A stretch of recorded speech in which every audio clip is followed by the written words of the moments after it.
vous allez voir, je vais aborder le volet de sécurité routière. Ça retouche beaucoup la majorité des présentations qui ont été faites ce matin, qui vont être faites cet après-midi.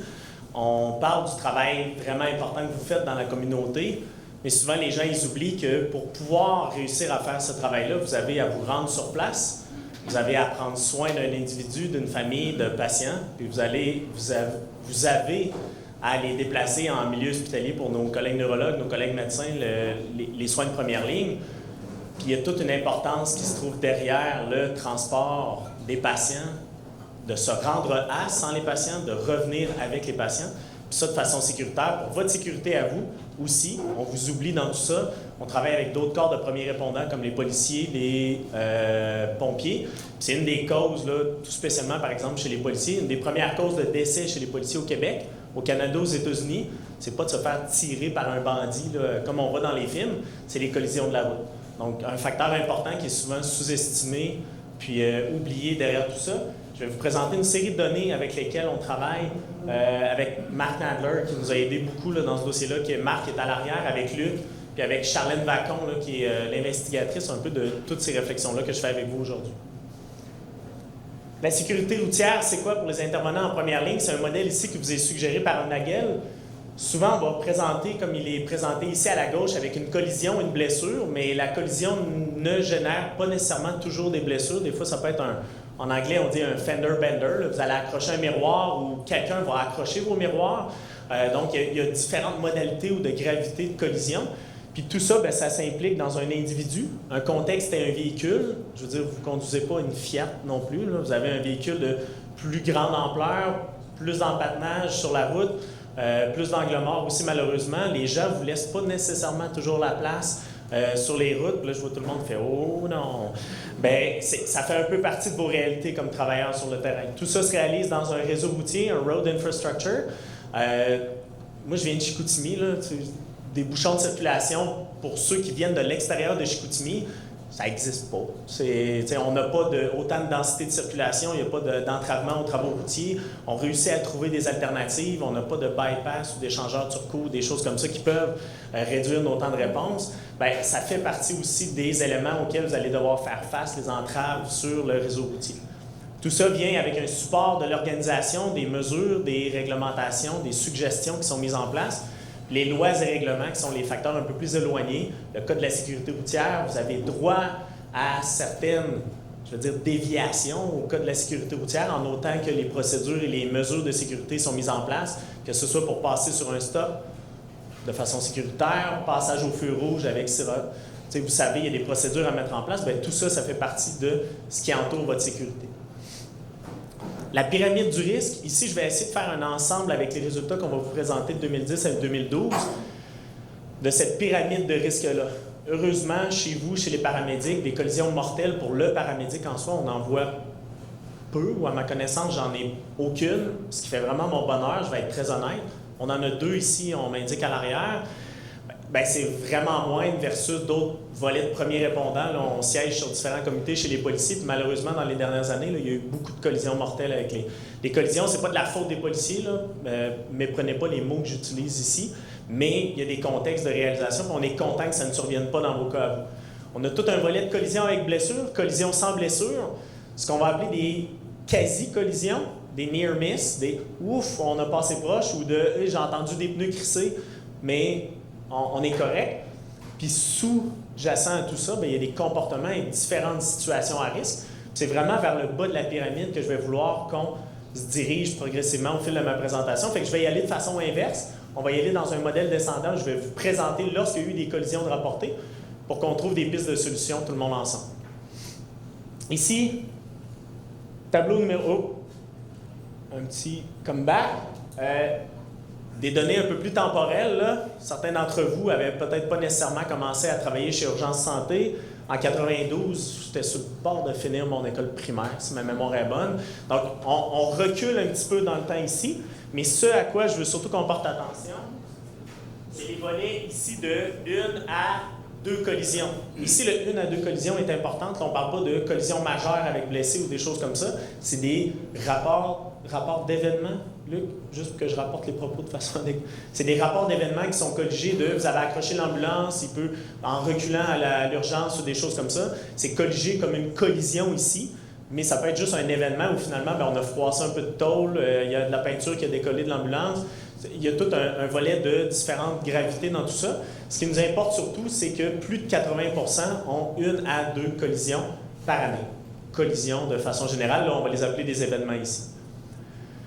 Un tableau croisé de la répartition de nos nombres d'accidents en fonction de l'ancienneté de mes travailleurs. Ce qu'on voit surtout, c'est qu'avec la basse expérience, la basse exposition de nos travailleurs, bien souvent on est peut-être plus exposé à différentes situations de collision dans le haut, mais encore une fois, on retrouve plus de 70 à 75% de nos gens qui ont soit 0 collision par année, ce qui est vraiment important, ou une seule collision par année, puis on va revoir à faire un parallèle vers tout ça. C'est sûr que si vous vous comparez avec votre conjointe, vos amis, votre famille, ils vont vous dire, ben, qu'est-ce que tu as fait, Martin, pour avoir une collision par année? Moi, ça fait 15 ans que je conduis mon Chevrolet, j'ai jamais eu de collision dans ma vie. Ben oui, mais peut-être que depuis 15 ans, en termes de kilométrage parcouru, j'ai peut-être fait 100 000 km. Peut-être que vous, dans l'année, vous en faites peut-être 40, 45 000 en fonction des distances que vous parcourez dans des contextes qui sont un peu hostiles pour votre conduite. Bien, il y a des contraintes qui viennent avec cette exposition-là au risque, qui est normal que ça transparaisse ici dans les tableaux de données. Donc, il ne faut pas voir ça ici comme un bâton sur le travail que vous réalisez, mais bien comme une contrainte qui est associée au travail du fait qu'on vous expose à des risques inhérents en sécurité routière, puis qu'ici, c'est balancé en fait par l'exposition au fait que vous avez à conduire. Souvent, le kilométrage qui est le moins à risque d'être impliqué dans des collisions, c'est la conduite sur autoroute. Grosso modo, est-ce que vous faites beaucoup d'autoroutes dans votre journée? Ben non, moi j'ai conduit hier 600 km, je suis parti de Chicoutimi, je me suis rendu jusqu'à ici, là, juste à côté, dans un hôtel d'Anjou. 600 km dans ma soirée, des qualités de collision à peu près 0. J'étais complètement tout seul sur le réseau routier. Bien, ça, c'est du kilométrage qui fait qu'on augmente le kilométrage rapidement, mais très peu d'exposition au risque. Pourquoi? Tout le monde va dans la même direction. Peu d'usagers de la route, il n'y a pas d'usagers vulnérables, il n'y a pas de piétons, il n'y a pas de cyclistes, il n'y a pas de voitures stationnées, il n'y a pas de feu rouge, il n'y a pas d'intersection, il n'y a pas de gens qui... Pas de gens, entre parenthèses, là, qui contreviennent au code de la sécurité routière aux abords. Bien, ça aussi, ça influe beaucoup sur vos expositions. Ici, les taux d'exposition en fonction des âges, puis je vais y revenir là, un petit peu par la suite, c'est des données qu'on avait initialement sur seulement les collisions qui étaient responsables. Encore une fois, si on prend les 0, 1 à jusqu'à 2 collisions, on retrouve encore une fois, on avait le volet par expérience. Les gens vont dire, oui, mais l'expérience est associée à l'âge. On retrouve aussi ce facteur-là qui est associé à l'âge ici, mais on a quand même des volets qui diffèrent des bilans routiers habituels. Ce qui est d'intérêt ici, c'est que pour certaines composantes du rapport d'événement, malheureusement, dans les données qu'on a identifiées pour le moment, on a encore beaucoup de collisions qui sont identifiées comme à responsabilité, je vais dire, inconnue. On a plus de 1000 collisions qui ont été répertoriées des événements entre 2010 et 2012. Malheureusement, on en a à peu près que la moitié pour lesquelles il y a des identifications qui sont faites, à savoir si le conducteur est responsable de la collision, si la personne est non responsable, donc ça peut être une autre partie qui est entrée en collision, mais il y a encore une certaine ambiguïté par rapport à certaines de ces données-là, puis il serait intéressant en fait d'être capable d'aller en chercher un petit peu plus. Je le mentionnais tout à l'heure par rapport à l'exposition aux risques inhérents au travail que vous faites, puis ça serait peut-être une collaboration intéressante à faire avec Jérémy, de par vos types d'appels, les kilométrages qui sont parcourus entre l'endroit où vous êtes positionné pour attendre les appels, l'endroit où vous répondez à l'appel, puis les transports en milieu hospitalier. Fait que comment on peut mieux décrire, mieux gérer les différentes situations qui entourent tout ça. Ce à quoi je veux surtout qu'on aborde ou qu'on se pose différentes questions ensemble, c'est, là c'est beau, je vous ai présenté un peu la pointe de la pyramide supérieure. On a été capable d'identifier avec du travail que Marc a réalisé en collaboration avec nous, où la majorité des collisions surviennent entre 8h et 18h. Donc, bon, il n'y a pas grande surprise. On a peut-être un volume plus important d'appels. La densité de circulation sur l'île de Montréal est plus élevée dans les territoires que vous desservez. On a beaucoup de collisions aussi de type responsable qui surviennent au centre hospitalier. Typiquement, moi, c'est en tant que chercheur en sécurité routière, là, malgré qu'on ait une augmentation de ces collisions-là, ces événements-là, c'est pas quelque chose qui m'agace beaucoup, parce que je me doute bien que lorsqu'il y a un événement qui survient en centre hospitalier, c'est pas que vous avez frappé un piéton ou des choses comme ça. C'est probablement, en reculant, on est en urgence, on veut déplacer le patient de façon adéquate, qui ait accès à ses soins de service à ses soins de santé rapidement, bien, c'est probablement, bon, on a accroché un miroir ou des événements qui sont peut-être mineurs, bien, il y a quand même une prépondérance de ces collisions-là qui surviennent lorsqu'on arrive dans les milieux hospitaliers. Mais encore une fois, ce qui fait un rappel avec peut-être ce qu'on pourrait s'attendre, c'est que la majorité des collisions surviennent sur des chaussées sèches, avec des conditions météo, qui sont adéquates, bon ensoleillement, c'est pas nécessairement des chaussées glissantes ou des choses comme ça. Donc, c'est peut-être une situation qui peut être perçue par le paramédic lorsqu'il conduit son ambulance comme étant sécuritaire ou non à risque d'une collision. Puis c'est là que surviennent la plus grande majorité de nos événements, finalement, qu'elles soient mineurs ou majeurs. De plus, la majorité des appels, parce que là, je réalise qu'il me manquait une diapo, souvent sont réalisés lors des 10-30, des 10-16, avec sirène et gyrophare ou sans sirène et gyrophare, en se dirigeant sur les lieux des appels. C'est à peu près quasiment 80% des événements qui surviennent lors des 10-30 et des 10-16. Donc, il y a peut-être une notion à savoir ici de sensibilisation, puis c'est un peu la raison de la discussion qu'on a ensemble aujourd'hui.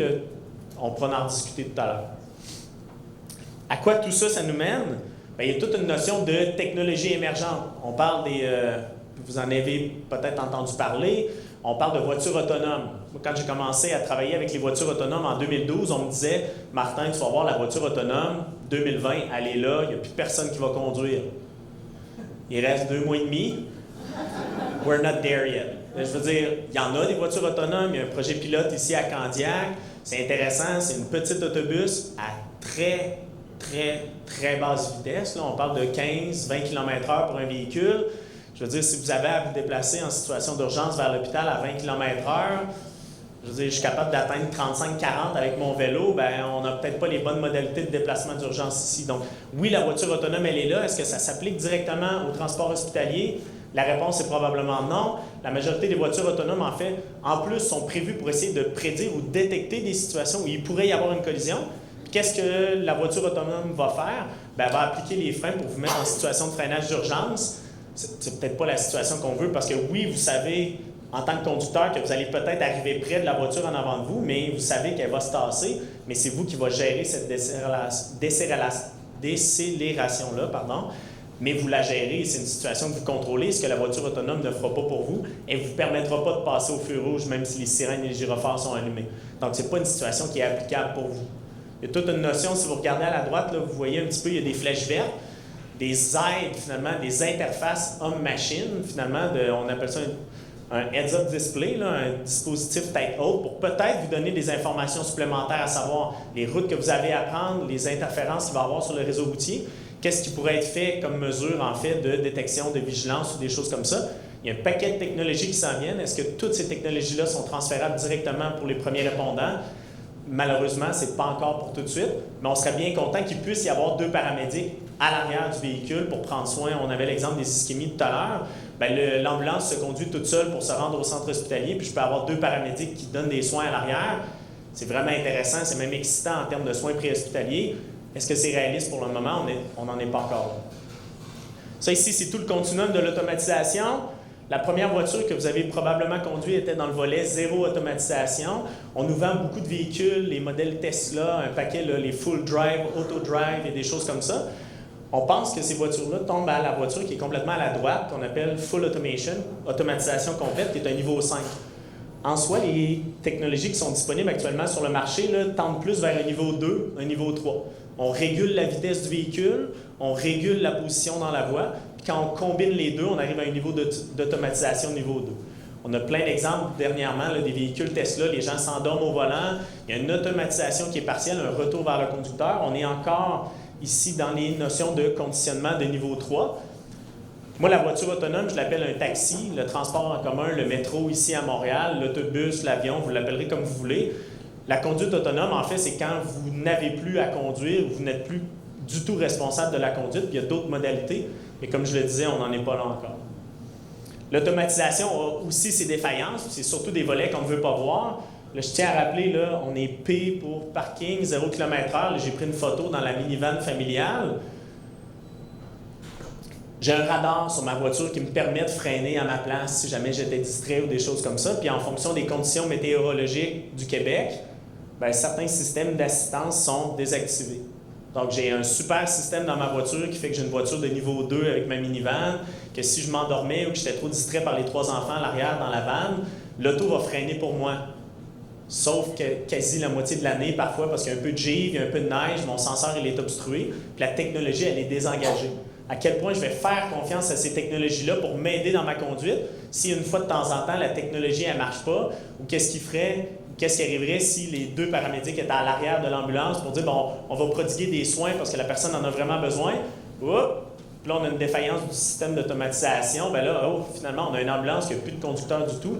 On a encore, là, il y a encore un grand gap entre un déploiement de voitures autonomes puis comment tout ça, ça peut être réaliste dans votre quotidien. Ici, ce qui nous intéresse, c'est surtout les documentations, les suivis, la formation, les collisions et les quasi-collisions, mais principalement d'intérêt, il y a différentes modalités où on peut aller chercher ces informations-là. Ce n'est pas nécessairement de mettre une caméra dans tous vos véhicules, des modalités de suivi de GPS, de caméra. On peut même utiliser les médias sociaux. Ici, vous avez différents exemples d'Instagram. Il y a des photos, il y a des exemples de vidéos de premiers répondants. Ce n'est pas nécessairement des premiers répondants d'ici chez Urgence Santé. On peut avoir des exemples de vidéos pour montrer soit des bonnes pratiques, malheureusement, des fois, c'est aussi des mauvaises pratiques de conduite d'urgence, puis comment on peut utiliser ça comme outil de sensibilisation, outil de suivi chez nos gens sur le terrain. Tout ça vient avec des idées du développement, c'est en cours, on y réfléchit, on est ouvert à vos suggestions. Comment on peut évaluer la performance de conduite d'un individu, mais surtout, c'est vraiment les créneaux de recherche qu'on développe, c'est ici de ne pas développer un grand bâton qui va vous taper sur les doigts. On vous a formé comme paramédic, vous êtes qualifié, vous êtes compétent, on a besoin de vous. Si jamais vous aviez une faiblesse, par exemple, par rapport à votre conduite d'urgence, bien, comment on peut l'identifier, cette faiblesse-là, comment on peut l'améliorer, puis comment on peut l'adresser pour faire de vous aussi des meilleurs conducteurs comme paramédics sur la route. Tout ça dans une optique de, c'est sûr qu'à la droite complètement, comme on veut prévenir pour monsieur, madame, tout le monde des collisions, pour éviter que vous ayez à vous déplacer pour les aider dans une certaine mesure, je serais content que vous n'ayez pas de travail. Ça voudrait dire qu'on n'a plus de collisions de la route, il n'y a plus d'incidents, blessures légers, graves ou mortelles sur nos routes au Québec. Comment on peut mettre en place tous ces systèmes-là, finalement, cette pyramide inversée-là de prévention, de promotion de la sécurité routière chez nos travailleurs pour essayer de prévenir et de rester dans un volet de prévention des collisions ou des événements qui sont rapportés. En conclusion, c'est une meilleure compréhension du bilan routier. Autant chez vous, ici on a un amalgame qui est complètement différent des bilans routiers habituels, par exemple, qu'on verrait avec la SAC. Les nombres sont plus élevés, mais comme je vous l'ai expliqué, il n'y a rien d'alarmant pour nous comme chercheurs. Ça vient avec le fait que vous êtes nombreux, vous avez des situations, des contextes de travail qui sont difficiles, on en est pleinement conscient, puis vous avez une exposition à ces risques-là au travail qui sont beaucoup plus élevés que pour monsieur, madame, tout le monde qui fait 10 km ou plus pour aller au travail le matin, qui revient 10 km le soir, puis qui finalement, 20 ou 30 km dans une journée, vous, c'est rien finalement. Ça peut être juste de vous rendre à votre premier endroit d'appel. Vous avez déjà couvert la distance maximale qu'une personne fait dans sa journée. C'est des contextes de travail qui sont complètement différents. Voilà. Merci.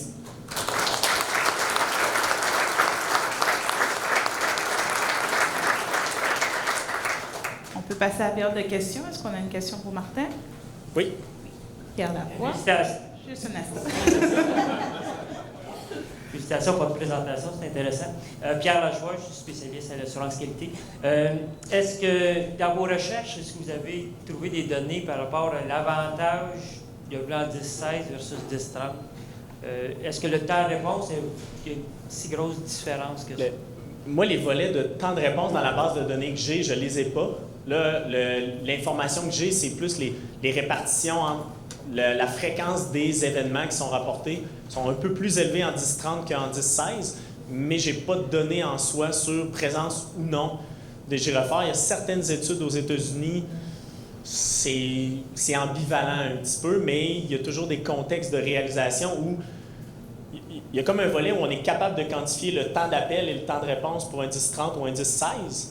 Ce qu'on ne réussit pas à documenter à côté, c'est j'ai pas d'indicateur sur la densité de la circulation lors de mon 10-30 ou mon 10-16. Est-ce que j'arrive et je tombe sur toutes les lumières rouges lorsque je fais mon déplacement en 10-30? Puis ces informations-là, plus techniques de densité de circulation ou de contraintes à la circulation, sont non documentées pour l'instant. Ça serait un tout autre pan de recherche. Là. Il faudrait installer grosso modo, la façon de réussir à le faire, ce serait d'avoir une caméra dans le véhicule, puis pour chacun des appels réalisés par ambulance, de voir le 10-30, le 10-16, bien, est-ce que je suis capable de modérer mes temps de réponse finalement en fonction du débit de circulation d'un endroit donné? Puis pour l'instant, c'est quasi impossible parce que vous avez combien d'ambulances au total par jour déployées? Je veux dire, prenez 110, vous êtes 24 heures sur 24 durant tous les déplacements, 365 jours année. Je veux dire, une journée, j'en ai probablement pour 4 ans d'évaluation en une seule journée. Fait qu'il y a comme un volet de réalisme qui est associé à ça. Mais c'est encore partagé l'effet. Mais c'est parce qu'il y a plein de variables qu'on n'est pas capable de contrôler. Puis je me verrais mal à l'aise. On parlait d'essais contrôlés randomisés tout à l'heure. Je me verrais mal à l'aise de dire à un paramédic, bon, ben toi, aujourd'hui, ben, tu n'actives pas tes sirènes de la journée. Je veux dire, il y a comme une question de sécurité publique, de perception du public aussi. C'est impossible à mettre en place comme essai contrôlé randomisé, fait qu'on est toujours en prospectif sur ces données-là, finalement. OK, merci. Si je peux me permettre, le travail de Martin, c'est vraiment sur les collisions et la sécurité. À l'interne, on a déjà regardé un peu. Pierre faire un suivi, peut-être avec Gabriel, qui fait ça plus récemment. L'équipe de Patrick qui a regardé avec les données qu'on a, les temps de déplacement. C'est pas un problème de recherche, mais une analyse quand même bien qui a été faite. Et si je m'abuse, Diane, ça a été fait presque ben, on avait fait ça il y a plusieurs années. On avait stationné une ambulance à côté d'une autre, puis on les avait fait. 2 minutes. Oui. Oui. Il y avait 20 des ambulances qui arrivaient avant l'ambulance en 20%. Donc, c'est une question de recherche qui est vraiment intéressante. On n'a pas une réponse conclusive. Mais si ça vous intéresse, on a des données. Venez nous voir. Diane Véraud, récemment retraitée. Je fais partie de des femmes à Urgence Santé qui, il y a 35 ans, n'avaient pas le droit de conduire une ambulance juste parce que j'étais une femme. Ma question, c'est l'âge, parce que je n'ai pas vu toutes tes données, mais est-ce qu'il y a une corrélation entre les jeunes qui ont... Parce que il me semble que j'ai vu que la catégorie d'âge des plus jeunes avait plus d'accidents, au moins autant que les très vieux. Est-ce qu'on est capable d'extraire des raisons de... C'est-tu que nos plus vieux paramédics sont des réflexes qui sont moins par rapport aux jeunes qui ont peut-être moins d'expérience? Je vais dresser un parallèle avec le jeune conducteur, le 16-20 ans ou le 16-25 ans là, chez les conducteurs de véhicules de promenade. Il y a toute une notion d'expérience, un bagage gagné avec l'exposition à tout ça. Des fois, il faut faire attention dans ces analyses-là parce qu'ici, je vous présente des années d'ancienneté. L'année d'ancienneté, typiquement, est assez corrélée avec l'âge d'un candidat. Le volet auquel il faut faire attention, puis on l'a surtout vécu là, lorsqu'on a fait d'autres analyses chez les policiers, c'est qu'en fonction de vos ambulanciers, vos paramédics, est-ce que le jeune paramédic est toujours envoyé sur les quarts de nuit ou les quarts qui sont des fois peut-être plus problématiques? Puis ça, cette assignation-là, je ne peux pas vous la donner, cette réponse-là, mais souvent, du moins les résultats qu'on a faits chez les policiers, c'est souvent la problématique qu'on a avec les collisions de la route. Ils sont souvent envoyés en surnuméraire, de soir, de nuit, où les volumes pour eux sont plus élevés en termes d'appels d'urgence. Il y a comme un biais d'exposition à ces risques-là augmentés d'appels d'urgence ou de réponse à des appels d'urgence, alors que les policiers, par exemple, un peu plus vieux, deviennent sergents, inspecteurs, n'ont même plus de véhicules avec gyrophare et sirène, donc plus de déplacement d'urgence. Il y a ces expositions-là.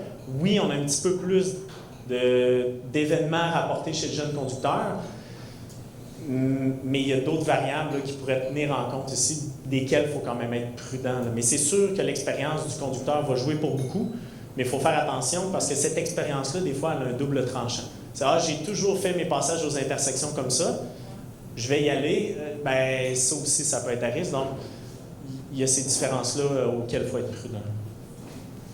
Oui? Oui, bonjour, Pierre Provost. On observe, oui, qu'il y a plus de déclarations d'accidents chez les conducteurs moins d'expérience. Mais si on considère le nombre de POC qu'on a sur nos véhicules versus le nombre de déclarations d'accidents, je crois sincèrement que c'est parce qu'ils déclarent plus d'incidents mineurs que les autres ne déclarent pas, qui doit être un des facteurs à considérer dans le fait qu'il y a plus d'accidents déclarés chez les jeunes. Parce que, comme vous avez dit, une déclaration d'accident est considérée comme une collision. C'est ça. C'est pour ça que j'ai essayé d'utiliser le mot événement ici. Tu sais, je veux dire, vous faites reculer dans une voiture qui est stationnée, c'est considéré comme un événement. Est-ce qu'il y a un rapport de police nécessairement? Non, c'est pas rapporté exactement tout le temps de la même façon comme à la SAC. Puis souvent, ces événements-là qui sont réels, qui sont mineurs, bien, quand on essaie de dresser des bilans comparatifs avec la population générale, bien, ces données-là sont complètement absentes. Parce que monsieur, madame, tout le monde qui va reculer, par exemple, dans un stationnement, va accrocher la voiture derrière, souvent la personne, elle va s'en aller, elle ne vérifiera pas en arrière, elle va dire, est-ce que j'ai frappé quelqu'un? Non. Y a-t-il quelqu'un de blessé? Non. Ça, c'est un zéro événement. Fait que ça fait que les dénominateurs qui nous permettent d'estimer finalement les fréquences et la survenue des événements est complètement différente. Fait que c'est vraiment des données qui vous sont propres à vous. Parce qu'ici, typiquement, tout est rapporté dans les informations. Puis oui, il y a peut-être une culture, peut-être de crainte du plus jeune travailleur de j'ai fait une POC sur mon ambulance, je vais la rapporter, je ne devrais pas avoir de réprimande, je rapporte tous les événements qui surviennent. Là, il y a peut-être un volet ici là, des plus jeunes travailleurs, mais encore une fois, les données que j'ai ne peuvent pas me le dire, mais ça peut être une hypothèse intéressante d'analyse. Stéphane Gascon. Considérant que les ambulances de Montréal ont une allergie grave aux cônes oranges, si on discrimine dans le data les bris de miroir avec les cônes oranges, est-ce que ça vient affecter significativement les incidents, on va appeler ça des incidents sentinelles, puis est-ce que ça les met à la baisse? Il faudra prendre le temps de se rasseoir avec la base de données pour essayer de quantifier dans une certaine mesure la gravité matérielle des installations. Puis par rapport à un contexte précis, on a la majorité des collisions, la majorité des événements qui surviennent dans les données qu'on a actuellement sont sur de la conduite qu'on appelle en ligne droite. Donc, ce n'est pas à des intersections, c'est à peu près 50-55% des collisions qui sont lors de conduite en ligne droite. Oui, il y a peut-être des cônes dans cette séquence-là, où il y a à peu près 30% aussi des collisions qui surviennent aux intersections, des événements qui sont aux intersections. Mais à savoir là, s'il y avait des cônes ou pas, il faudra vraiment regarder un peu des fois à des endroits, ligne par ligne, parce que des fois c'est dans le libellé, puis ce n'est pas nécessairement des codes qui peuvent être extraits automatiquement qu'on est capable. Mais oui, ça peut être intéressant de voir l'effet de travaux ou interférence au réseau routier. Mon impression non clinique et non recherchée, c'est que si on baisse les cônes oranges de 6 pouces, on élimine on réduit nos frais de miroir et on va réduire nos collisions. Oui, ça, je vous dirais que c'est une discussion à faire avec les MTQ parce que dernièrement, ces cônes-là, ils ont été augmentés en hauteur. En fait, pour le conducteur normal, pour augmenter le flux visuel de façon à ce que le cône dépasse au niveau de la fenêtre, pour augmenter le sentiment de vitesse quand les gens roulent trop vite à travers ces cônes-là. Fait ils ont augmenté les cônes pour essayer de faire ralentir les gens, mais je ne sais pas, c'est peut-être tout le monde qui s'est acheté un SUV, fait qu'ils se sont finalement affranchis de la hauteur de ces cônes-là, mais oui, les cônes peuvent accrocher vos miroirs, puis c'est une contrainte matérielle, mais là, c'est peut-être plus avec la voirie de s'assurer que les dégagements sont suffisants pour que vous puissiez passer avec vos véhicules. Là. Ça, c'est peut-être avec la ville qu'il faut voir une sensibilisation des contracteurs. Oui, un cône avec une courbe là, à l'intérieur pour les miroirs. Il y avait une question aussi à l'arrière.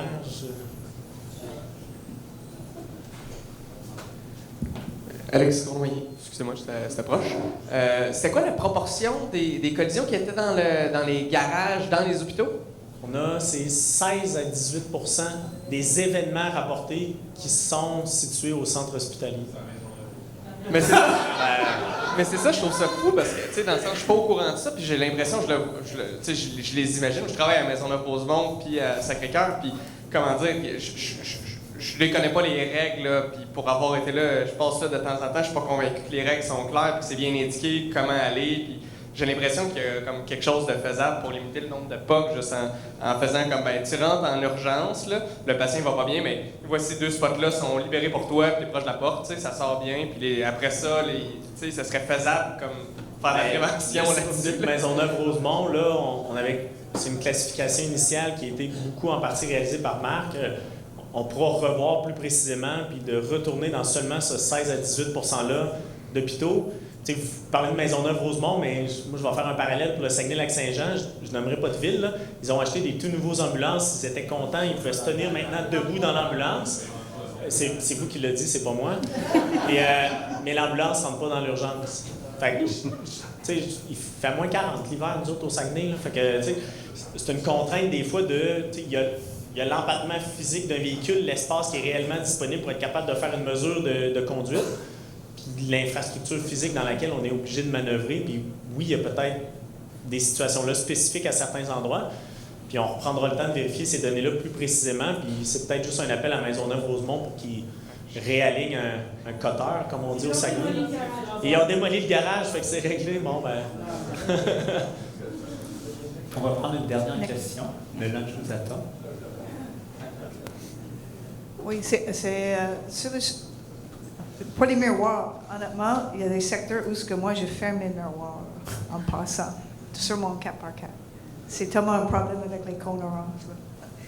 Mais sur le simulateur, vous avez parlé d'un simulateur, est-ce que vous avez l'intention de mettre les scénarios qui sont basés sur les problématiques les plus communes? Parce que souvent, on a des scénarios qui sont standardisés, mais pas nécessairement basés sur les problématiques locales. Peut-être les problèmes de Chicoutimi, il y a des scénarios particuliers. Ici, Montréal, sûrement, il y en a. C'est ma question. Bien, en fait, l'idée et les propositions qu'on peut faire ici, ce n'est pas des programmes qui sont déjà en place, c'est des programmes qu'on a déjà réalisés avec d'autres clientèles de conducteurs. Puis souvent, ce qu'on réalise, c'est que le scénario générique, comme vous avez mentionné, il est intéressant pour une évaluation initiale, pour une formation très générale.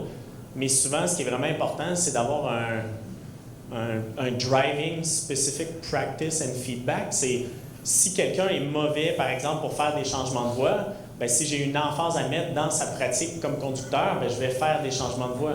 Si je suis moins bon pour faire des passages aux intersections, bien, ma pratique, si je veux m'améliorer, c'est comme si vous jouez au golf. Si vous êtes mauvais sur un coup d'approche, bien, même si vous préparez vos coups de départ ou vos puttings, je veux dire, vous n'améliorerez pas vos coups d'approche comme vous le faites dans votre pratique comme paramédic ou comme médecin. Bien, il faut vraiment, une fois qu'on a identifié une problématique peut-être plus spécifique chez un individu, aller vers un programme qui est propre à la personne, qui est un tailored intervention finalement. Puis c'est des volets qu'on essaie d'adresser aussi avec d'autres corps de premiers répondants parce que la formation générique, elle est intéressante. Sauf qu'une formation générique reste générique. Il faut essayer d'avoir une évaluation plus individualisée puis d'adresser les faiblesses d'un individu pour que cette personne-là puisse s'améliorer. Je pense aussi, point de vue, mettons, aussi pour les accidents avec les motocyclistes, souvent, c'est le virage à gauche, le gars fait rien de pas correct, mais juste que le gars à droite vire à gauche, il ne voit pas. So, les situations, peut-être aussi, il y a des situations qui arrivent souvent, comme accident pour n'importe quel conducteur. C'est plutôt ça, les scénarios qui arrivent souvent comme... Les scénarios à haute fréquence ou des fois à haut risque de conséquences, je veux dire, on peut les générer en situation de simulation. Pour avoir fait des travaux avec les gens, travaux publics, incluant aussi le service de police à la Ville de Québec, on ne peut pas tout faire non plus dans un simulateur qui a un coût raisonnable. Je peux faire de l'inspection, de la vérification visuelle, de la recherche d'informations aux intersections. Si je veux vous faire pratiquer de la conduite d'urgence où on va vraiment jouer sur la cinétique, là, le contrôle du véhicule en situation de quasi-dérapage, je ne peux pas le réaliser avec un simulateur dont le coût est abordable. On peut demander à CAE de nous en développer un ici dans l'aviation. Je veux dire, c'est peut-être le budget annuel d'urgence santé qui va y passer. Bien, c'est possible de le faire, mais à un moment donné, il faut aussi être contraint qu'il y a certaines manœuvres qui peuvent se pratiquer dans des circuits fermés en conduite. Puis, il y a certaines manœuvres qui peuvent être super intéressantes à faire en formation sur simulateur, mais il y a vraiment une apartie à faire là, entre les différentes modalités, puis en fonction des besoins aussi, mais c'est vraiment spécifique aux besoins là, de l'organisation.